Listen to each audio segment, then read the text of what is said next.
السلام علیکم ورحمۃ اللہ وبرکاتہ۔ محترم دوستوں، کیسے ہو؟ خیریت سے ہوں گے؟ اللہ تعالیٰ آپ کو ہمیشہ صحت اور عافیت والی زندگی عطا فرمائے۔ محترم دوستوں، آج ہم جس موضوع کو لے کر حاضر ہوئے ہیں وہ ہم میں سے ہر انسان کا بہت ہی قیمتی موضوع ہے، اور وہ موضوع ہے آیت الکرسی کا کرشمہ۔ دوستوں،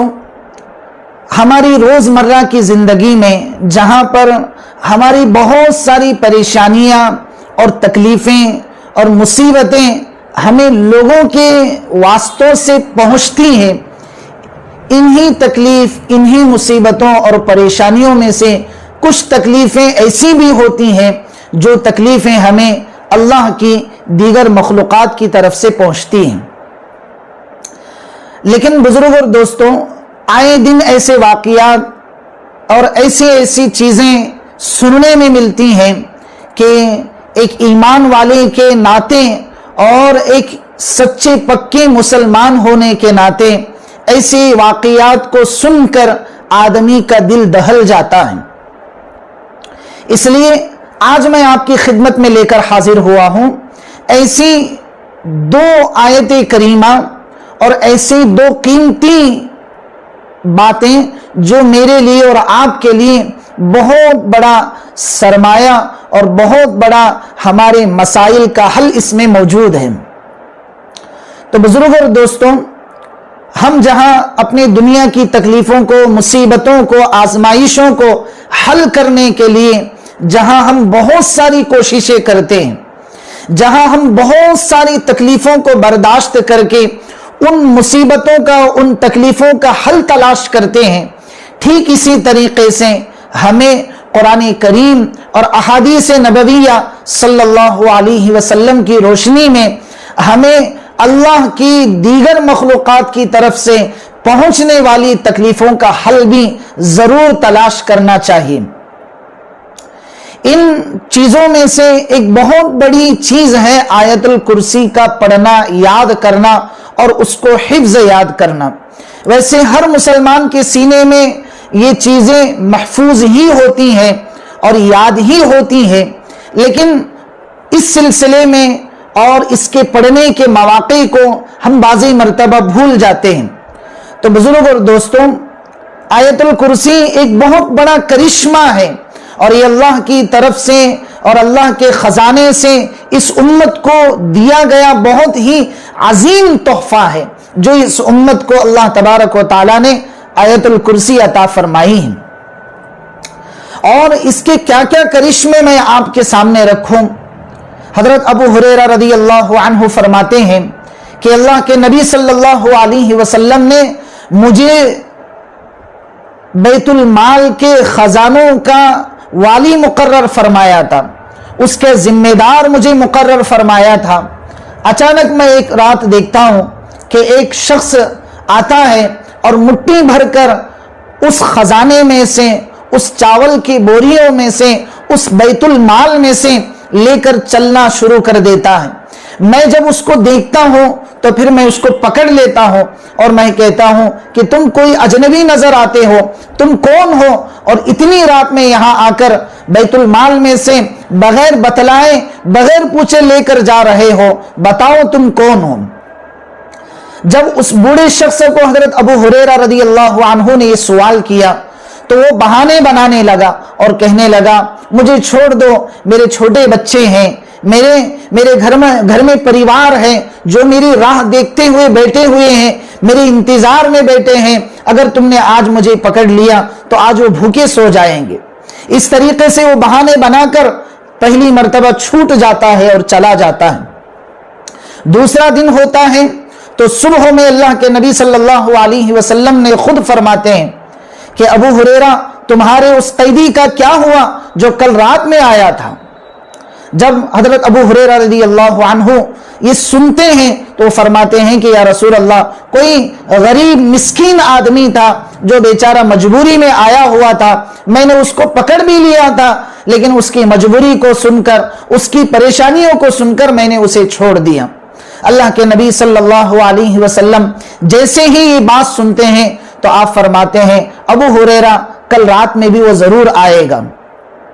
جب دوسرے دن کی رات ہوتی ہے پھر اسی طریقے سے وہ شخص آتا ہے اور مٹھی بھر کر وہاں سے لے کر چلنا شروع کرتا ہے۔ حضرت ابو ہریرہ رضی اللہ عنہ پھر پکڑتے ہیں اور اس کو اللہ کے نبی صلی اللہ علیہ وسلم کی خدمت میں قیدی بنا کر پیش کرنے کا کہتے ہیں تو وہ معذرت کرنے لگتا ہے اور منت کرنے لگتا ہے اور معافی مانگنے لگتا ہے اور دوبارہ نہ آنے کی ٹھان کر جاتا ہے۔ جب یہ چلا جاتا ہے تیسرے دن کی صبح ہوتی ہے اور اللہ کے نبی صلی اللہ علیہ وسلم کی خدمت میں حضرت ابو ہریرہ رضی اللہ عنہ پہنچتے ہیں تو پھر خود حضور اکرم صلی اللہ علیہ وسلم پوچھتے ہیں کہ ابو ہریرہ تمہارے اس قیدی کا کیا ہوا جو کل رات میں آیا تھا؟ جب حضرت ابو ہریرہ رضی اللہ عنہ یہ سنتے ہیں تو آپ فرماتے ہیں کہ یا رسول اللہ مجبور تھا، اس نے آج پھر اپنی مجبوری بتلائی، اپنی بے کسی میرے سامنے بیان کی، اپنی قسم پرسی میرے سامنے بیان کی تو میں نے ترس کھا کر اسے چھوڑ دیا۔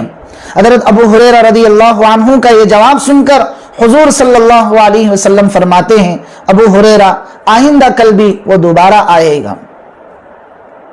جب تیسرے دن بھی آنے کا کہتے ہیں تو تیسرے دن کی رات ہوتی ہے تو پھر وہی قیدی آتا ہے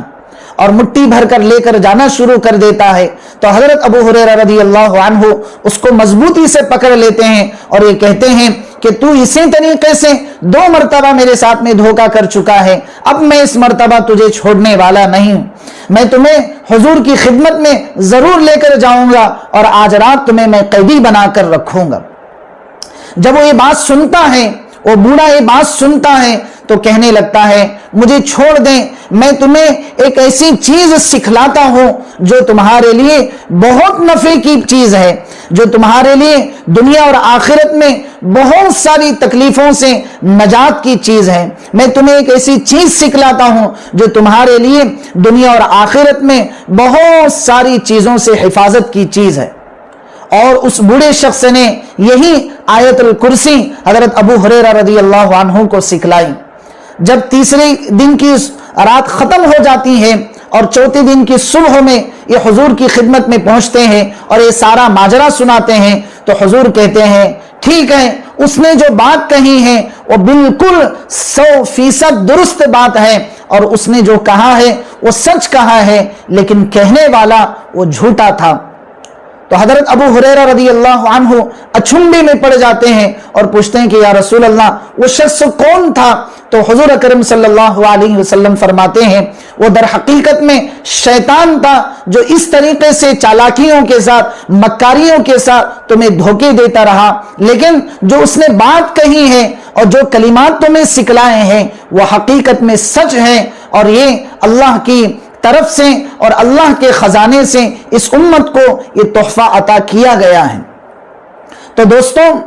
آج کے دور میں جہاں ہم اپنے ان مسائل کو بہت سارے جھوٹے لوگوں کے دربار میں لے کر جاتے ہیں، بہت سارے من گھڑت کہانیاں بنا کر دھوکہ دینے والوں کی خدمت میں ہم اپنی پریشانیوں کو ایسی تکلیفوں کو پیش کرتے ہیں، تو کیوں ایسا نہ ہو کہ ہم یہ تکلیفیں قرآن کی روشنی میں حل کریں۔ ہم اپنی ایسی تکلیفیں، اپنے گھر کے مسائل، اپنے بچوں کے مسائل، اپنے رشتہ داروں کے مسائل اور اپنے تمام طرح کے مسائل کو ہم اللہ کے نبی صلی اللہ علیہ وسلم کی بتلائی ہوئی دعاؤں کے ذریعے سے ان تکلیفوں کو حل کریں۔ بزرگوں اور دوستوں، وہ دعائیں کیا ہیں؟ آپ ضرور ان دعاؤں کو سیکھنے کی کوشش کریں اور آیت الکرسی ضرور آپ یاد کریں اور اپنے سینے میں اس کو ضرور محفوظ رکھیں اور اپنے بچوں کو یہ ضرور یاد کرائیں۔ اس میں دنیا اور آخرت کے بہت سارے نفع ہمارے لیے چھپا کر رکھے گئے ہیں۔ تو مجھے امید ہے کہ آپ کے سامنے یہ آیت الکرسی کے متعلق جو باتیں کہی گئی اور جو چیزیں میں نے آپ کے سامنے رکھی ہیں وہ شاید ہی آپ کو سمجھ میں آ چکی ہوگی۔ اگر آپ کو یہ باتیں سمجھ میں آ چکی ہیں تو ضرور اس پیغام کو، اس میسیج کو دوسروں تک فارورڈ کریں، شیئر کریں اور کمنٹ باکس میں ہمارے لیے اور پوری امت مسلمہ کے لیے اور پوری قوم اور پوری برادری کے لیے ضرور دعاؤں میں یاد رکھیں۔ اور اگر آپ کو ہمارا یہ کام پسند آ جائے تو ضرور چینل کو سبسکرائب کریں السلام علیکم ورحمۃ اللہ وبرکاتہ.